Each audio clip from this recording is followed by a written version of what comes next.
Hi, today we will discuss pages 29 to 39 of Baronett's logic, which you should have read. These pages comprise section F of chapter 1 of Baronett's logic and discuss the validity and soundness of deductive arguments. Let's begin with validity. What is a valid deductive argument? It is a deductive argument in which, assuming the premises are true, it is impossible for the conclusion to be false. In other words, the conclusion follows necessarily from the premise. Now, what is an invalid deductive argument? It is a deductive argument in which, assuming the premises are true, it is possible for the conclusion to be false. In other words, the conclusion does not follow necessarily from the premises. Now let's remember the difference between truth-value analysis and logical analysis. Truth-value analysis determines if the information in the premises of an argument is accurate, correct, or true. Logical analysis, in contrast, determines the strength with which the premises of an argument support the conclusion. Now let's discuss the soundness of a deductive argument. A deductive argument is sound when both of the following requirements are met. The argument is valid in relation to logical analysis, and regarding truth-value analysis, all the premises are true. A deductive argument is unsound if either or both of the following conditions hold. First, the argument is invalid regarding logical analysis, or the argument has at least one false premise regarding truth-value analysis. This diagram summarizes what we have learned so far. When you're analyzing a deductive argument, you should ask, if the premises are assumed to be true, then is it impossible for the conclusion to be false? If your answer is yes, then the argument is valid. Then you should ask, are all the premises true? If your answer is yes, the argument is sound. If your answer is no, all the premises are not true, some are false, then the argument is unsound. Now let's return to the first question. If the premises are assumed to be true, then is it impossible for the conclusion of this argument to be false? If your answer is no, then the argument is invalid. And just because it is invalid, then it is also unsound. Now, what is an argument form? In categorical logic, an argument form is an arrangement of logical vocabulary and letters that stand for class terms, such that a uniform substitution of class terms for the letters results in an argument. What is a statement form? In categorical logic, a statement form is an arrangement of logical vocabulary and letters that stand for class terms such that a uniform substitution of class terms for the letters results in a statement. Let's see some examples to understand what a statement form and an argument form is. Let's use letters to represent the non-logical terms in the following sentences, expressing them as statement forms. Then, let's construct the argument forms. The first example is A. All dogs are cats, all cats are snakes, therefore, all dogs are snakes.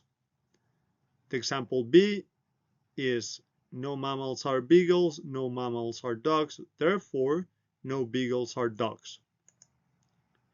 So let's begin replacing the non-logical terms with letters. Let D stands for dogs, let C stands for cats, and let S stands for snakes.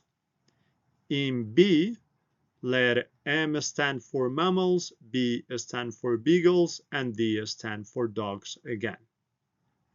So the result is all D are C, all C are S, therefore all D are S.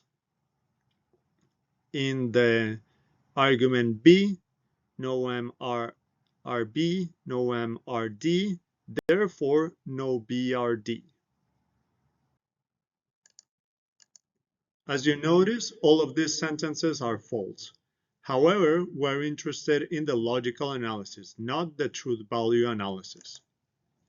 That is why a statement and argument forms are useful. They enable us to analyze statements and arguments logically without concerning ourselves with truth value analysis.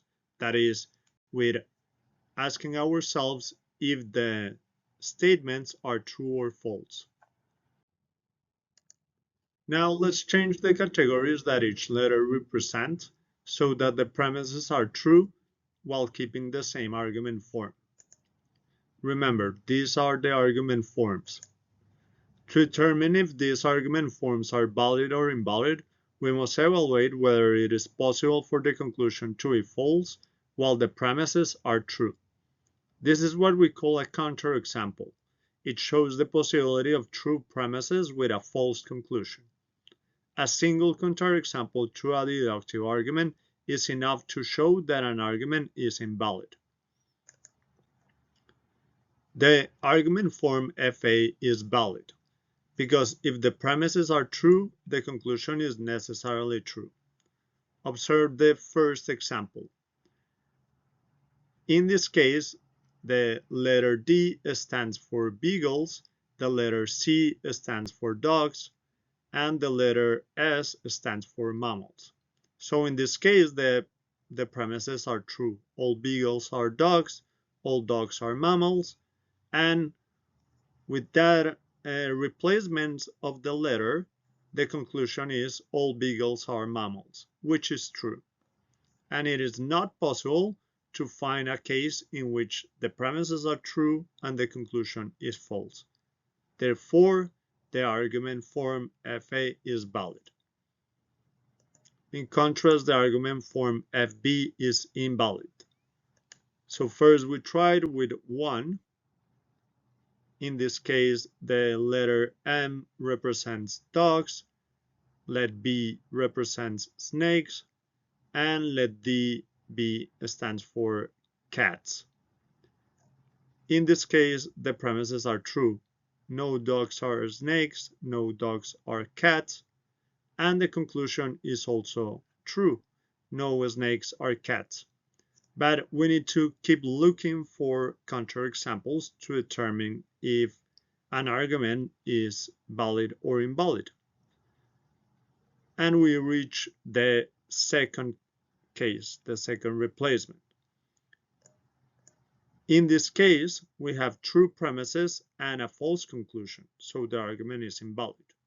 So in this case, let M stands for cats, let B stands for beagles, and let D stand for dogs. So no cats are beagles, that's true. No cats are dogs, that's true. But then the conclusion, no B are D, in this case is no beagles are dogs, and we know that that's false. So now we have a counterexample, and this shows that the argument form FB is invalid. Now I will explain in further detail the concept of counterexample. A counterexample to a statement is evidence that shows the statement is false, and it concerns truth value analysis. So it is basically how you determine if a statement is false. A counterexample to an argument shows the possibility that premises assumed to be true do not make the conclusion necessarily true. A single counterexample to a deductive argument is enough to show that an argument is invalid. So if you just show one case in which an argument, its premises are true and the conclusion is false, then the deductive argument is invalid. If we are unable to create a counterexample, then this by itself does not show that the argument is invalid. Instead, It might be that we just failed to find a counterexample. That's all for today.